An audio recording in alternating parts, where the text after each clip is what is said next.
আজকের এই ভিডিওতে আমরা পা রাখবো এক রহস্যময় এবং বিস্ময়কর জগতে, যেখানে 90% মানুষ মুসলিম হওয়া সত্ত্বেও নিজের মেয়েকে বিয়ে করার মতো অদ্ভুত প্রথা এখানে এখনও জীবিত। ইতিহাসে এখানে শুধু যুদ্ধ আর অস্ত্রের গল্প নয়, বরং এমন এক দেশ যেখানে আপনি মাত্র কয়েক ঘন্টা বা কয়েক দিনের জন্য একটি মেয়েকে বিয়ে করতে পারেন, যেন সব কিছুই একটা স্বপ্নের মতো। কল্পনা করুন, বিশ্বের সবচাইতে সুন্দরী সুন্দরী সব নারীরা এখানেই বসবাস করে, চোখ ধাঁধানো রূপে মোহিত করেন সবাইকে। তাদের নিষ্পাপ চেহারা দেখে মনে হয় যেন স্বর্গের অপ্সরা। কিন্তু এই একই দেশে চলে বিশ্বের সবচাইতে বড় অস্ত্রের বাজার, কেনাবেচা হয় অগণিত যুদ্ধ অস্ত্র, যা রাতারাতি পরিবর্তন করে দিতে পারে যে কোনো যুদ্ধের গতিপথ। আর পর্যটক হাতে গোনা কয়েকজন সাহসী ভ্রমণকারী প্রতি বছর এখানে আসেন নিজের চোখে দেখতে এই রহস্যময় দেশকে। বিশ্বের সবচেয়ে বেশি মুসলিম জনসংখ্যা এখানে, কিন্তু পাপের ছায়া যেন সবচেয়ে গাঢ়। হিজাব পরিহিত সুন্দরী মেয়েরা দিনের আলোয় নিষ্পাপ, কিন্তু রাতের অন্ধকারে তাদের গোপন জীবন শুনলে আপনার মাথা ঘুরে যাবে, যেন দুই জগতের মাঝে এক অদৃশ্য দেওয়াল। অথচ এই দেশেই যদি কোনো মেয়ে বোরখা ছাড়া রাস্তায় বের হয়, তাহলে প্রশাসনের গুলিতে তার জীবন শেষ হয়ে যায় সঙ্গে সঙ্গে। এটি ইসলামের ঐতিহ্যবাহী দেশ হিসাবে পরিচিত, কিন্তু তরুণীদের উদ্যমতা, হিজাব বোরখায় আবৃত হয়ে রাস্তায় বসে বেহায়াপনা, সব মিলিয়ে যেন এক অসম্ভব মিশ্রণ। আজকে আমরা ইসলামিক বিশ্বের দেশ ইরাক এবং সেখানকার সুন্দরী মেয়ে ও তাদের গোপন কিছু তথ্য জানব, যেগুলো জানলে আপনি অবাক হয়ে যাবেন। তাই ভিডিওটি না টেনে একেবারে শেষ পর্যন্ত দেখতে থাকুন। ইরাক একটি দেশ যেখানে ইতিহাসের পাতায় যুদ্ধ, ধ্বংস এবং পুনর্নির্মাণের গল্প লেখা, কিন্তু এই ধ্বংসের ছায়ায় লুকিয়ে আছে এক অন্ধকার জগৎ, যেখানে মহিলারা অবৈধ কাজের জালে আটকে পড়েন। দারিদ্র্য, যুদ্ধের ক্ষত এবং সমাজের চাপে তারা বাধ্য হয়ে এমন পথে হাঁটেন যা আইন, ধর্ম এবং নৈতিকতার সীমা লঙ্ঘন করে। ইরাকের আইনে প্রস্টিটিউশন সম্পূর্ণ অবৈধ। পিপস, প্রস্টিটিউশন এবং ক্লায়েন্ট সবাইকে যাবজ্জীবন কারাদণ্ডে মুখোমুখি হতে হয়। কিন্তু যুদ্ধের পর থেকে এই ব্যবসা ফুলে ফেঁপে উঠেছে। 2003 সালে আমেরিকান আক্রমণের পর হাজার হাজার বিধবা মহিলা এবং অনাথ মেয়েরা দরিদ্রতার কারণে এই পথে নামে। বাগদাদ, বসরা এবং কুর্দিস্তানের আরবিলের মতো শহরে গোপন বেথেল চলে, যেখানে মহিলারা হোটেলে, রিফিউজি ক্যাম্প, এমনকি রাস্তায় এই কাজটি করেন। ট্রাফিকিং, এটি ইরাকের সবচাইতে অন্ধকার অবৈধ কাজগুলোর একটি। ইরাকি মহিলাদের সিরিয়ায়, লেবানন, জর্ডান, কুয়েত, তুরস্ক, ইরান, ইয়েমেন এবং সৌদি আরবে পাঠানো হয় প্রস্টিটিউশন এবং সলভিয়ার জন্য। অনেককেই চাকুরির লোভ দেখিয়ে ফাঁদে ফেলা হয়। একটি কাজের এজেন্সি মহিলাদের ভিডিও করে, তারপর ব্ল্যাকমেল করে প্রস্টিটিউশনে ঢোকায়।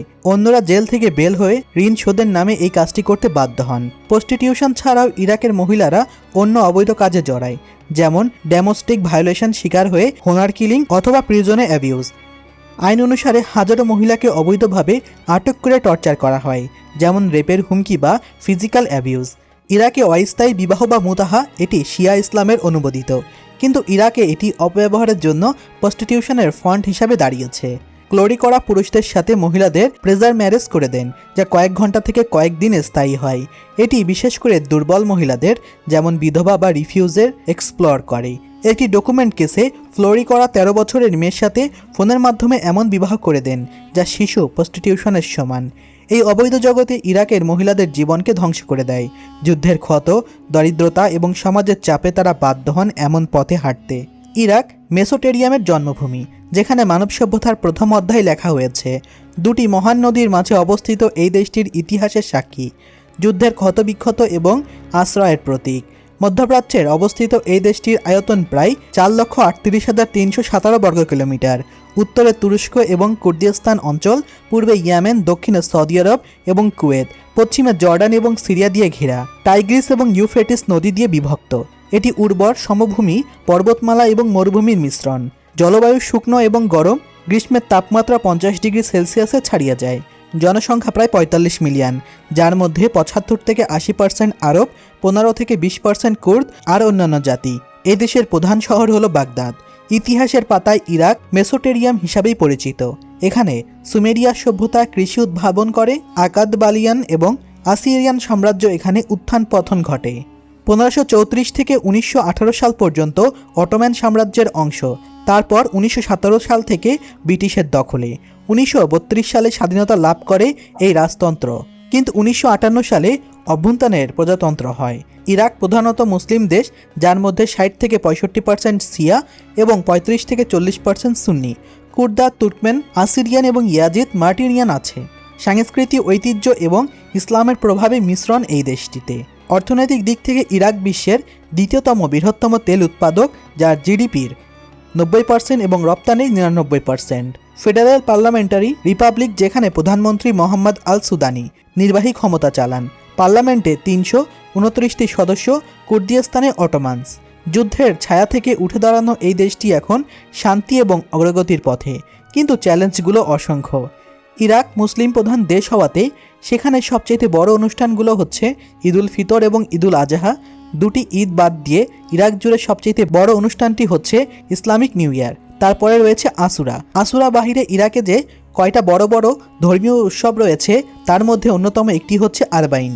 ইরাকের কারবালার প্রান্তরে শিয়া মতাদর্শের বিশ্বাসী মুসলিমরা একত্রিত হয়ে ইমাম হুসাইন রাদিয়াল্লাহু তাআলা আনহুর মাজার প্রাঙ্গণে একইভাবে ইরাকের মুসলিম নবী করিম সাল্লাল্লাহু আলাইহি ওয়াসাল্লামের জন্মদিন উপলক্ষে মাওলাদ পালন করে থাকেন।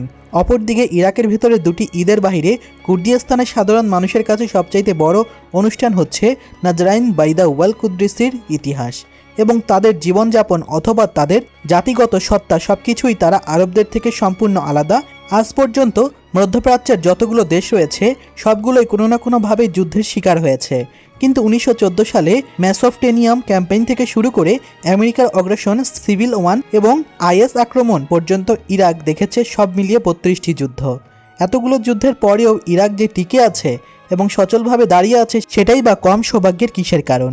ইরাক কোনো সুপার পাওয়ার নয়। শুধুমাত্র 2003 সাল থেকে 2017 সাল পর্যন্ত ইরাককে যে যুদ্ধ হয়েছে সে যুদ্ধে অংশগ্রহণ করেছে বিশ্বের অত্যন্ত 30টি দেশ, যার তালিকায় আমেরিকার পাপেট হয়ে ইরাকে সাধারণ মানুষের উপর চড়া হয়েছিল আজকের ইউক্রেন। সেদিন ইউক্রেনের ট্যাঙ্ক যেভাবে সাধারণ ইরাকিদের উপরে নির্যাতন চালিয়েছিল, সেই ইউক্রেন আজ নিজেই ভিকটিম। সারা পৃথিবীর কাছে ইউক্রেন এখন সাহায্যের প্রার্থনা করে একইভাবে পোল্যান্ডে রয়েছে। পুরোপুরি আতঙ্কে সে সময় কত দ্রুত বদলে যায় তা নিশ্চয়ই তা দেওয়ার কখনোই সম্ভব নয়। যুদ্ধ বলেন কিংবা নির্যাতন বলেন, সব প্রতিকূলতার শেষে ইরাক যেভাবে দাঁড়িয়ে আছে সেটা সত্যিকারের অর্থে একটি নিদর্শন। অন্যদিকে 2003 সালে আক্রমণের পর ইরাকের অস্ত্র কারখানা ও উৎপাদন শুরু হয়। ইরাকের অস্ত্র উৎপাদনের ইতিহাস শুরু হয় 1962 সালে, যখন দেশটি রাসায়নিক অস্ত্রের গবেষণা শুরু হয়। 1980-র দশকে সাদ্দাম হুসেনের শাসনকালে এটি চরমে পৌঁছায়। ইরাক রাসায়নিক অস্ত্র ব্যবহার করে, যা হাজারো মানুষের মৃত্যুর কারণ হয়। ইরাক যে যুদ্ধ অস্ত্রের দেশ তা কিন্তু নয়, বরং ইরাকে রয়েছে নিজস্ব অর্থনৈতিক সম্পদ, যেই অর্থনীতিতে তারা দিনে দিনে আরও সফল হয়ে যাচ্ছে। যদিও ইরাক তাদের তৈরিকৃত অস্ত্রশস্ত্র বিশ্ববাজারে বিক্রি করে ব্যাপক সুনাম কুড়িয়েছে এবং সেই সাথে সাথে অর্থনীতি এই অস্ত্রের উপরেই ভিত্তি করে দাঁড়িয়ে রয়েছে।